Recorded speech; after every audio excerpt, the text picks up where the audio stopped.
안녕하세요. 이슈의학의 에이브리아 밀런입니다. 어색해. 요즘 뱅킹 섹터가 심상치 않은데요. 지난주에 크레딧 스위스에 이어서 도이체뱅크까지 위기설에 휩싸이게 되면서 금요일에 주가가 무려 8.5%나 빠졌습니다. 또 주가뿐만이 아니라 CDS 스프레드도 급상승을 하면서 투자자들이 가슴을 많이 졸였을 걸로 생각이 되는데요. 이 도이체뱅크도 150년이 넘는 역사를 갖고 있는 독일 최대 은행이고요. 국제적으로 아주 다양한 금융 서비스를 제공하는 세계적인 은행입니다. 근데 크레딧 스위스도 비슷한 수식어들을 달고 있었기 때문에 이게 안심 요소가 되지는 못할 것 같아요. 네. 도이체뱅크가 국제 금융 시스템에서 얼마나 중요한 은행인가?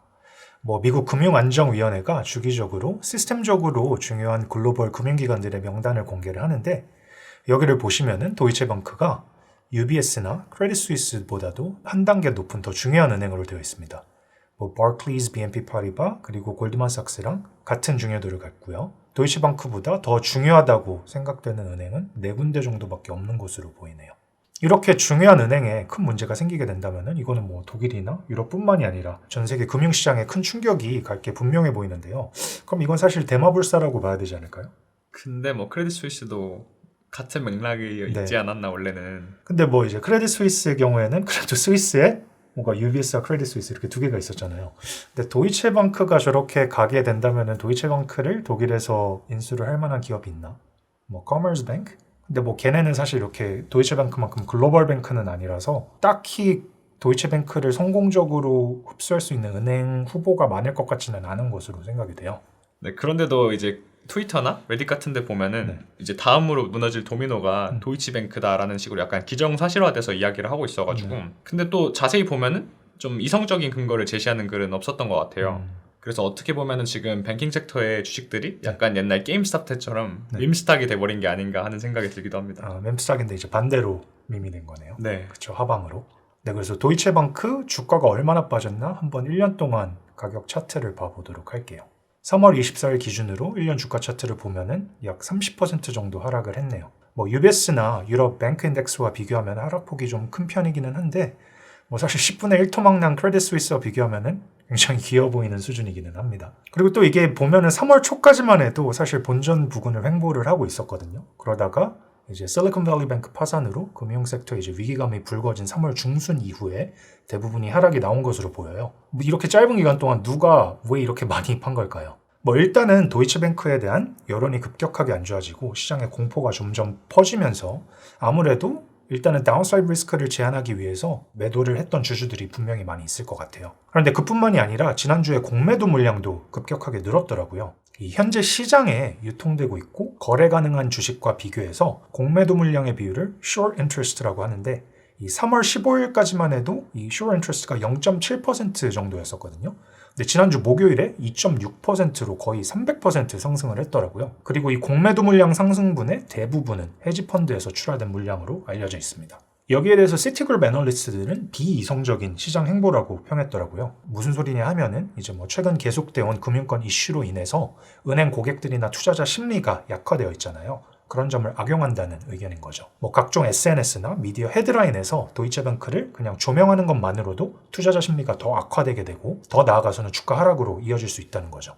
또 지난주에 UBS와 CS의 딜이 엔지니어 됐던 방식, 그러니까 주말 동안 굉장히 갑작스럽게 그리고 AT1 본드를 완전 삼각하는 방식으로 진행이 됐잖아요. 네. 이제 그런 것들로 인해서 뱅킹 섹터에 대한 시장이 불안이 지속되고 있는데요. 이런 상황에서는 근거 없는 뜬소문에도 시장이 비이성적으로 반응을 할 수가 있겠죠. 또 현대에 들어오면서 이 디지털 뱅킹의 발전으로 인해서 저희 같은 고객들이 한 은행에서 다른 은행으로 돈을 옮기는 게 너무나 쉬워졌잖아요. 이렇게 물리적으로 뱅크런이 발생하기 굉장히 쉬운 환경이다 보니까 이 주식시장의 공포가 도이체뱅크의 고객에게까지 만약 전염되게 된다면 고객들이 컨피던스를 잃고 실제로 뱅크런이 발생하는 사태까지도 이어질 수 있겠죠. 이런 상황까지 가게 된다면 당연히 주가는 나락으로 갈 거고 이 숏 포지션을 잡은 헤지펀드들은 큰 수익을 볼 수 있겠죠. 이게 근데 주식시장뿐만이 아니라 CDS 시장에서도 큰 변동성이 보였다고 했잖아요. 이 도이체뱅크의 5년물 시니어 CDS 스프레드가 3월 중순 들어서 아주 많이 상승했거든요. 지난 금요일 기준으로 약 200bps 정도까지 상승을 했는데 지난 1년간의 추이를 보면은 작년 10월쯤에도 이와 비슷한 수준까지 올라갔던 적이 있었네요. 그리고 뭐 유럽의 다른 주요 은행들과 비교를 해봤을 때 이렇게 아주 높은 수준으로 보기는 좀 어려울 것 같아요. 뭐 크레딧 스위스의 경우에는 1000bps가 넘는 수준까지 올라갔었잖아요. 네. 저희가 지난 영상에서 그 크레딧 스위스의 CDS 스프레드를 설명할 때 이게 보험료와 비슷하다고 말씀을 드렸었잖아요. 이게 근데 최근 금융 섹터에서 불안이 계속되면서 이 CDS의 중요성이 점점 커지고 있습니다. 이 은행 위기 공포가 전염병처럼 번진다는 뜻에서 뱅크데믹이라는 신조어까지 생겨났거든요. 그런 만큼 이런 상황들이 단기간에 해결될 기미는 안 보이는 것 같고, 그러면 그럴수록 이 CDS에 대해서 잘 알아두면 많은 도움이 될 것 같아요. 사실 이제 CDS가 언론이나 이런 데서 되게 화두로 많이 나오고 네. 그러다 보니까 제 주변에서 CDS가 뭔지 설명해달라는 요청이 많았는데 네. 혹시 오늘 좀 이해하기 쉽게 설명해 줄 수 있을까요? 복잡한 상품이기 때문에 이해하기 쉽게 설명하는 게 쉽지는 않을 것 같은데 노력을 해보겠습니다. 네. 이 CDS란 거는 Credit Default Swap을 줄임말로 그 기초로 하는 채권이나 채권 발행자와 관련된 크레딧 이벤트가 발생하는 것에 대해서 보험을 제공하는 상품입니다. 이 신용 리스크를 해지하기 위해서 사용하는 가장 대표적인 파생 상품이거든요. 이 크레딧 이벤트란 거는 꼭 기업이 채무 불이행을 하거나 아니면 채권이 부도나는 상황뿐만이 아니라 신용등급의 악화나 이자 연체, 지급 중지, 뭐 이런 돈 빌린 기업의 상환 능력을 악화시킬 수 있는 다양한 상황을 포함합니다. 뭐 신용 리스크, 크레딧 리스크란 거는 말 그대로 돈을 빌린 회사가 이자나 원금을 사전에 합의된 대로 제때에 전액 지불하지 못할 가능성을 뜻하겠죠. CDS 바이어는 CDS 셀러에게 이 보험료에 해당되는 프리미엄을 지급을 하고요. 그 대가로 CDS 셀러는 CDS 바이어한테 그 크레딧 이벤트에 대한 보험을 제공을 합니다. 이 CDS의 본질적인 목적은 크레딧 리스크 해칭인데 스페큘레이션이나 아비트라지 등 다양한 용도로 사용될 수 있습니다. 그래서 채권 보유자가 정말 보험의 목적으로 사용을 할 수도 있고 아니면 채권을 보유하고 있지 않은 사람이라도 채권 하락에 대한 베팅의 수단으로 이용을 할 수도 있죠. 영화 빅쇼트에서도 마이클 버리가 하우징 마켓 하락에 베팅하는 데 사용한 상품이 바로 이 CDS입니다. 마이클 버리는 CDS를 샀고 이후에 주택담보대출 파산율이 급격하게 올라가면서 이제 mortgage backed securities가 부실화가 됐죠. 그러면서 크레딧 이벤트가 트리거돼서 500%가 넘는 수익을 올리게 된 겁니다. 이게 뭐 자동차 보험 같은 경우도 무사고인 사람보다 사고 이력이 있는 사람의 리스크가 더 높잖아요. 그렇기 때문에 이제 그런 사람들의 자동차 보험료가 더 높은 거죠. 이 CDS도 마찬가지로 크레딧 리스크가 높을수록 CDS 바이어가 내야 하는 프리미엄이 커지게 됩니다. 네. 그러니까 CDS 스프레드가 상승을 했다는 거는 이 시장과 투자자들이 볼 때 그 채권 발행자의 채무 불이행 리스크가 높아졌다고 판단을 하는 것이라고 저희가 생각해 볼 수 있겠어요. CDS에 있어서 크레딧 리스크란 게 아주 중요한 개념인데요. 이 크레딧 리스크를 이해하기 위해서는 시니어리티 랭킹에 대해서 반드시 알아야 합니다. 이게 뭐냐? 채권 발행자, 즉 회사의 자산이나 현금 흐름에 대한 채권자의 청구 우선순위를 뜻합니다. 기본적으로 debt은 senior, 선순위, 그리고 subordinated, 후순위로 나뉩니다. 이 senior debt은 더 나아가서 담보가 있냐 없냐에 따라서 senior secured, 이 담보부 채권, 그리고 senior unsecured, 무담보 채권으로 나뉘고요.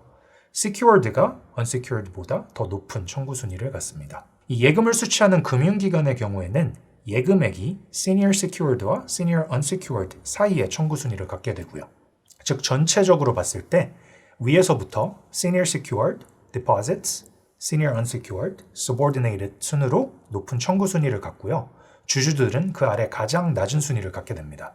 최근 말이 많은 코코본드의 경우에는 여기서 이 subordinated debt과 equity의 요소를 모두 갖고 있어서 청구 순위 역시 이 둘 사이에 위치하게 됩니다. 이 UBS와 CS 딜에서 코코본드를 상각시켰던 게 큰 논란이 됐는데요. 그 이유도 이제 UBS가 CS를 인수를 하게 되면서 더 낮은 청구 순위를 갖는 주주들도 그래도 UBS 주식을 좀 받을 수 있게라도 됐잖아요. 그렇죠. 근데 코코본드는 완전 100% 상각시켜버리면서 이 코코본드 투자자들은 한 푼도 못 건지게 됐기 때문입니다. 만약에 기업이 파산을 해서 청산 절차에 들어가게 될 경우에는 채권자들이 먼저 보상을 받고 그 다음에 남은 금액이 있다면은 그제서야 주주들이 보상을 받게 되거든요. 그 때문에 사실상 현실적으로 대부분의 경우 주주들은 아무것도 못 건지게 됩니다. 이 배당금이 채권자들에게 이자 비용이 지급되고 나서 남은 이익인 순이익에서 나가게 되잖아요. 그것도 마찬가지로 주주들이 현금 흐름에 대해서 갖는 청구 순위가 가장 나중이기 때문입니다. 지금 설명해주신 바대로 이해를 해보자면은 네. 청구 순위가 높은 채권일수록 상대적으로 위험이 덜하니까 네. 크레딧 리스크도 시니어리티 랭킹이 높을수록 낮은 걸로 생각이 되고요. 네. 맞나요? 네, 맞습니다.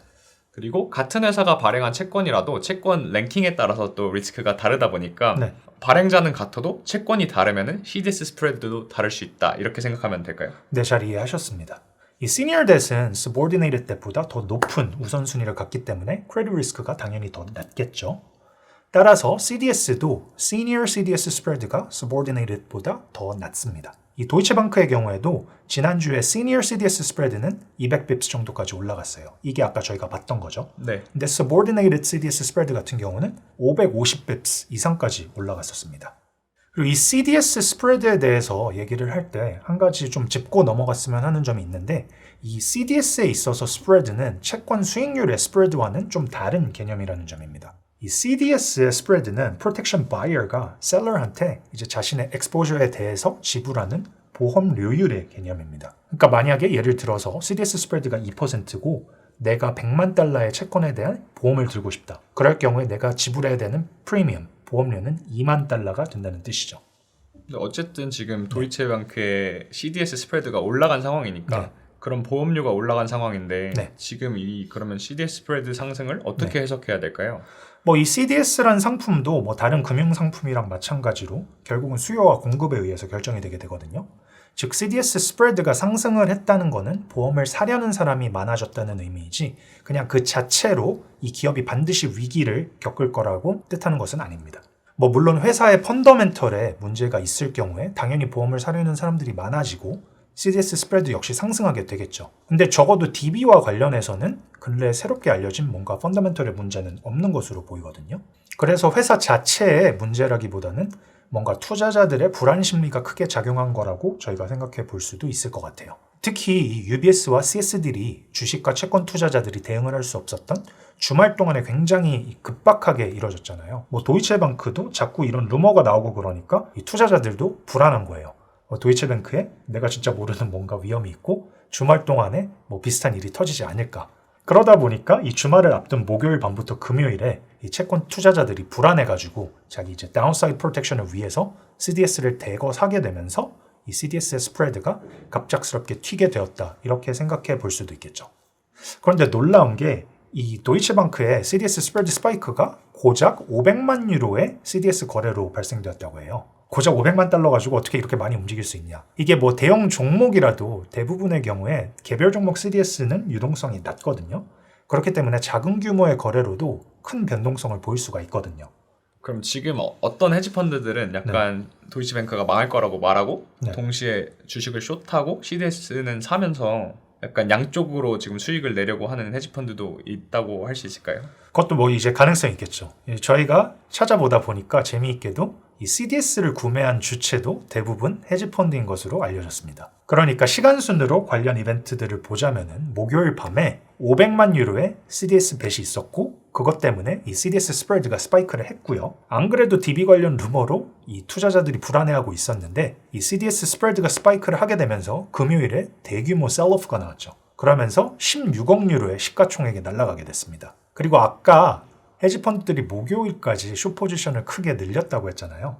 개인적으로 음모론을 좋아하지는 않는데 뭔가 구린 냄새가 나는 거는 분명한 것 같아요. 이게 주식을 공매도한 헤지펀드들이 CDS를 구입한 헤지펀드랑 같은 주체라고 확정질 수 있는 근거는 없어요. 근데 만약에 그렇다고 한다면은 이 사람들은 엄청난 이득을 받겠죠. 이게 만약에 도이체방크의 주주뿐만이 아니라 고객들한테까지 이 공포가 전염되게 돼서 뱅크런이나 아니면 다른 네거티브 크레딧 이벤트가 일어나게 된다면은 일단 1차적으로 주가는 더 하락하게 되겠죠. 그럼 헤지펀드들은 공매도 차익으로 일단 1차적으로 큰 수익을 올리게 될 거고 거기다 이 네거티브 크레딧 이벤트로 CDS가 트리거 되면서 거기에 따른 보상까지 얻게 되면서 엄청난 수익을 올릴 수 있겠죠. 방금 뭔가 좀 얻게 되면서 엄청난 저의 또 이 힙합 전사의 소울이 어쨌든 도이체방크가 진짜 이름이 있는 은행 중에 하나인데 굳이 이제 CS 다음에 구체적으로 도이체뱅크가 지목된 이유가 있을까요? 이게 저도 관련 기사랑 자료들을 훑어봤는데 사실 뭐가 잘못된 건지 잘 모르겠더라고요. 그래갖고 이게 좀 DB가 어떤 상태에 있는 건지 한번 판단을 해보자 라고 생각을 해서 이제 펀더멘털 측면에서 크레딧 스위스 그리고 다른 글로벌 메가뱅크들이랑 한번 비교를 해봤거든요. 일단은 도이체방크를 크레딧 스위스와 비교를 해보자면은 아마도 가장 큰 공통점은 2008년에 Great Financial Crisis 이후에 경영진의 판단 미스 그리고 전략적 실패로 과거에 다양한 스캔들로 고생을 했다는 점이 될 것 같아요. 가장 대표적인 사건으로 지난 2008년 금융위기에 뇌관이 되었었던 이 모기지 담보부 증권 MBS를 미국 투자자들한테 마치 안전한 증권인 것처럼 속여서 판매했다는 혐의 때문에 2016년에 140억 달러의 벌금을 부과받았었어요. 저희가 지난 CS 영상에서 소개해드렸던 아키고스랑 그랜슬에서 입었던 손실액의 합이 약 70억 달러였었잖아요. 그러니까 그 2배에 달하는 금액이니까 엄청난 금액이죠. 또 거기다가 도이체방크가 당시에 영업 환경 악화로 2008년 이후로 2015년에 처음으로 순손실을 냈었어요. 그리고 2016년에도 상황이 안 좋아서 아무래도 실적이 안 좋을 것으로 전망이 되고 있던 상황이었거든요. 그런 만큼 도이체방크가 이 엄청난 벌금 액수를 감당을 해낼 수 있을 것인가에 대해서 시장에서 말이 많았었습니다. 그 이후에 SEC와 협의를 통해서 72억 달러를 지불하는 것으로 합의를 봤는데요. 그 당시에는 사실 어떻게 될지 모르는 상황이었죠.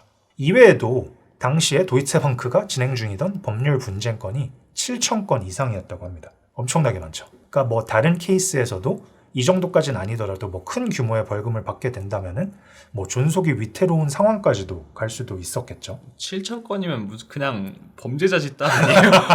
무슨 그러니까요. 그랬다고 합니다. 근데 CS와 분명한 차이점이 있는데요. 도이체방크는 이 2010년 중반 이후에 사업 모델을 현대화시키고 또 매년 수억 유로를 써가면서 구조조정에 집중을 했어요. 그래서 그 결과로 비용 구조와 이익률을 크게 개선시켰고요. 이런 점에서 CS보다는 훨씬 좋은 기초 체력을 지니고 있었다고 생각해 볼 수 있을 것 같아요.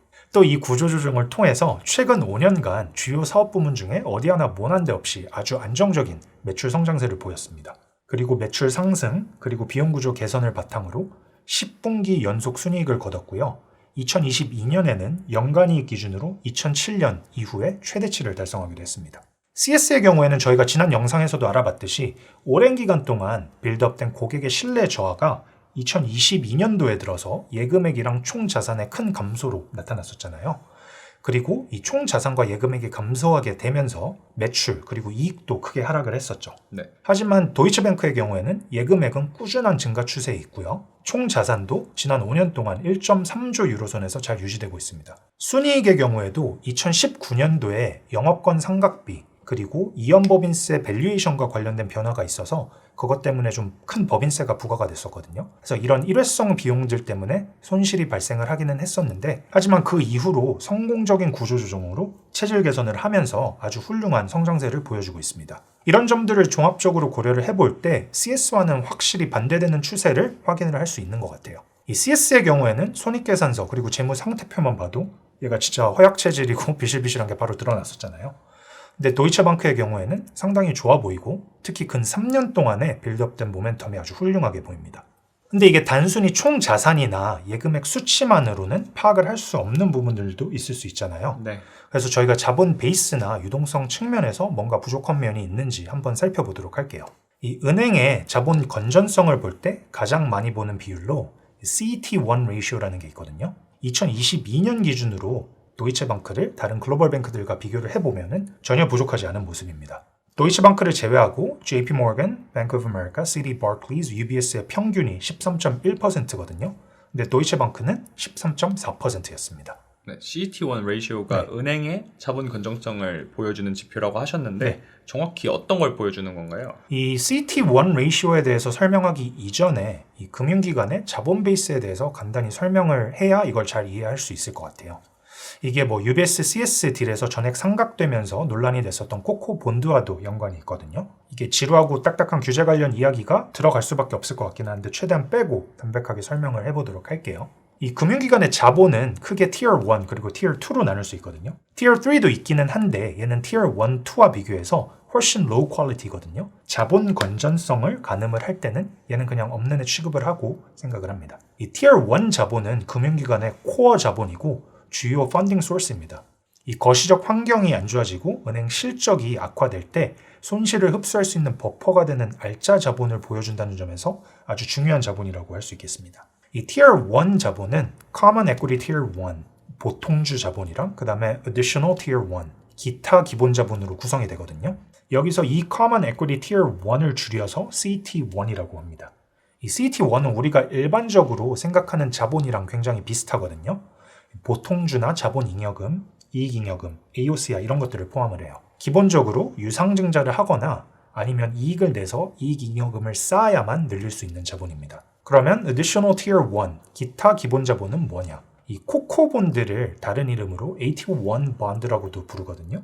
여기서 이 AT1이 바로 Additional Tier 1의 에크로님입니다. 이 AT1은 CET1에는 포함되지 않는 하이브리드 자본을 포함을 하거든요. 그럼 하이브리드 자본은 뭐냐? 얘는 이제 뎃이랑 에quity 성격을 모두 갖는 애들을 말합니다. 이 AT1 자본으로 분류되기 위해서는 크게 두 가지 요건을 충족을 시켜야 되는데요. 그 첫 번째는 일단 만기가 없어야 되고요. 두 번째로는 보통주로 전환될 수 있는 옵션이 있어야 됩니다. AT1 본드 같은 경우는 2008년 금융위기 이후에 생겨난 걸로 알고 있는데 왜 그 이후에 이런 게 생겨났을까요?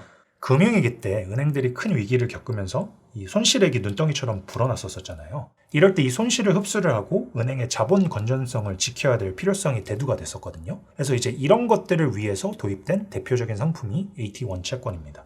이게 뭐 채권이라고 부르기는 하는데 저희가 이제 AT1 자본의 요건으로 알아봤던 것들이 두 가지가 있었잖아요. 네. 이 첫 번째는 만기가 없어야 된다. 만기가 없으면은 일단 원금 상환의 의무가 없다고 생각을 해볼 수도 있겠죠.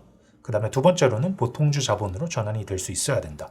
뭐 이런 특징들 때문에 얘는 부채가 아닌 자본으로 봅니다. 그래서 실제로 금융기관들의 밸런스시트를 보면은 얘는 liability 사이드가 아니라 equity 사이드 쪽에 들어가 있습니다. 자, 그러면 다시 자본 건전성을 나타내는 이 CET1 레이시오로 돌아가 볼게요. 이 비율은 CET1 자본을 risk-weighted assets로 나눈 결과값이거든요. 이 risk-weighted assets는 위험 가중 자산이고요. 즉 CET1 레이시오는 risk-weighted assets 대비 얼마나 많은 양질의 코어 자본을 갖추고 있느냐를 보여주는 비율인 거죠. 그러니까 이 비율이 높으면 높을수록 은행의 자본 건전성이 좋다고 생각을 해볼 수 있겠죠. 이 risk-weighted assets라는 거는 위험 가중 자산이라고 하는데요. 이게 뭐냐?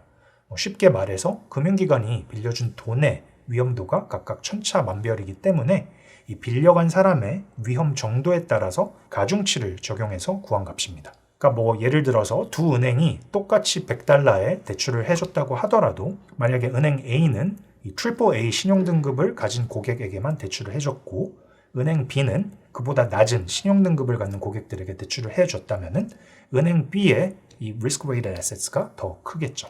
정리해보자면은 위험 가중 자산은 단순히 대출의 크기만 잰 게 아니라 위험도까지 포함해서 측정한 자산이라고 할 수 있겠네요. 네. 그래서 이런 위험 가중 자산이랑 비교했을 때 코어 자본인 CET1 자본이 얼마나 많은지를 비교한 게 CET1 레이시오라고 보면 될까요? 네, 정확하게 이해하셨습니다. 자, 그래서 이제 아까 도이체방크 그리고 다른 글로벌 금융기관들의 이 CET1 레이시오를 비교한 차트로 돌아와서 이 도이체방크의 CET1 비율이 다른 글로벌 메가뱅크 평균보다 높잖아요.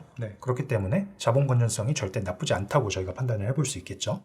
그러면 유동성 측면에서는 어떨까요? 이 금융기관의 유동성을 가늠할 때 주로 보는 Liquidity Coverage Ratio, 이 유동성 커버리지 비율이란 게 있거든요.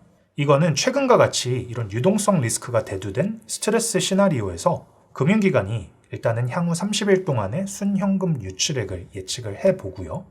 이 순현금 유출액 대비 쉽게 현금화할 수 있는 고유동성 자산을 얼마나 갖고 있는지를 보여주는 비율입니다. 즉, 한 달 동안 모종의 이유로 은행에서 현금이 막 빠져나갈 때 이런 상황을 얼마나 잘 버틸 수 있는지를 보여주는 비율이 되는 거죠. 분모분자가 조금 헷갈리는데 그럼 Liquidity Coverage Ratio는 은행의 고유동성 자산을 스트레스 상황에서 한 달 동안 나갈 수 있는 현금 유출액으로 나눈 값이라고 보면 될까요? 그렇죠. 그러니까 분모가 현금 유출액, 분자가 고유동성 자산이니까 높으면 높을수록 그만큼 더 고유동 자산을 많이 보유하고 있으니까 좋은 게 되는 거겠죠. 이 도이체방크의 Liquidity Coverage Ratio를 다른 글로벌 뱅크들과 비교를 해보면은 이 CET1 비율과 비슷한 양상을 보입니다. 평균보다 더 높죠. 그래서 유동성 커버리지, 이 유동성 측면에서도 도이체방크가 전혀 부족하지 않은 것으로 저희가 판단을 할 수 있을 것 같아요. 이런 점들을 종합적으로 고려해 볼 때 제 생각에는 도이체방크의 펀더멘털에는 문제가 전혀 없다고 판단이 되거든요. 또 정성적인 측면에서도 이 최근에 성공적인 구조조정을 통해서 사업을 잘 턴어라운드를 시킨 이런 경영진의 트랙 레코드가 있죠. 또 거기다가 예금자 충성도라는 측면에서 볼 때도 뚜렷한 약점은 없는 것으로 보이거든요. 네. 그래서 뭐 아까도 저희가 봤듯이 SNS나 뭐 각종 뉴스 미디어 아울렛에서 이 크레딧 스위스와 도이체방크를 묶어서 막 한 세트인 것처럼 얘기를 하는데 제가 보기에는 적어도 펀더멘털 측면에서는 도이체방크는 이 크레딧 스위스와는 확실히 다른 케이스인 것으로 판단이 돼요. 근데 이렇게 재무적으로 건전한 상황에 있음에도 불구하고 이제 현재 시장에서 도이체방크의 불안 요소로 거론되고 있는 게 크게 두 가지가 있거든요. 그 첫 번째는 이 상업용 부동산 담보대출의 규모가 크다. 두 번째는 파생 상품의 트레이딩 북이 너무 크다. 근데 상업용 부동산 대출 크기가 큰 게 왜 문제가 될까요? 이게 이제 최근에 걱정거리로 떠오르고 있는 이유는 최근에 상업용 부동산 담보대출의 채무 불이행률이 치솟고 있거든요. 그 첫 번째 이유는 뭐 금리 상승이 되겠죠. 이 부동산 담보대출은 대부분 변동금리의 구조를 갖거든요. 그렇기 때문에 금리가 상승하게 되면 직접적으로 영향을 받을 수밖에 없겠죠. 거기다 팬데믹으로 재택근무가 굉장히 활성화됐었잖아요. 그러면서 이 상업용 부동산의 공실률이 크게 높아졌었는데 근데 이 코로나 상황이 정상화되고 있는데도 기업들이 근로자들이 그냥 재택근무를 하게 두고 그러면서 공실률이 계속 높게 유지되고 있어요. 그러면서 자연스럽게 상업용 부동산의 밸류에이션이 하락을 했거든요. 그러니까 이게 이제 상업용 이 부동산 담보대출의 채무자 입장에서 보자면은 일단은 내 자산의 가치는 떨어지고 있는데 금리가 올라가면서 내가 내야 되는 이자는 계속 높아져요. 그러다 보니까 채무 불이행률이 올라가고 있는 거죠. 근데 이제 향후에도 금리가 계속 더 상승을 할 것으로 예상이 되고 있고 뭐 공실률도 딱히 내려올 기미가 안 보이고 있기 때문에 향후에 큰 규모의 상업용 부동산 담보대출에 이 부실화가 발생될 수도 있다. 이런 우려가 많이 나오고 있는 상황인 거죠. 그래서 도이체방크의 이 상업용 부동산 담보대출이 정말 걱정해야 될 정도로 큰 수준인가 한번 알아봤는데요. 이 도이체방크의 전체 자산 대비 상업용 부동산 담보대출의 비율을 보면은 3.1%거든요. 그래서 뭐 JP모건, UBS, Bank of America 이런 애들에 비해서 조금 높은 수준이기는 한데 이게 뭐 절대로 감당 못할 수준은 아닌 걸로 보입니다. 살짝 높은 정도거든요. 뭐 파생상품 트레이딩북의 경우에도 특출나게 큰 편은 아니고 오히려 다른 세 뱅크의 평균보다 더 낮죠. 절대 감당 못할 수준은 아닌 걸로 보입니다. 지금까지 나온 얘기들만 보면은 재무적으로나 네. 그리고 다른 펀더멘털에 문제가 있어 보이지 않고 사실은 지금 지목되지 않은 은행들보다 더 좋아 보이기도 하거든요. 저는. 그래서 지금 왜 DB가 다음 타겟으로 지목됐는지 이해가 잘 안 되는데 에이버리 개인적으로 혹시 생각하는 좀 우려되는 점이 있을까요? 이게 뭐 저도 사실 여러 자료들을 보면서 마찬가지로 판단을 했었는데 이게 보다 보니까 한 가지 좀 개인적으로 우려되는 점이 있기는 있습니다.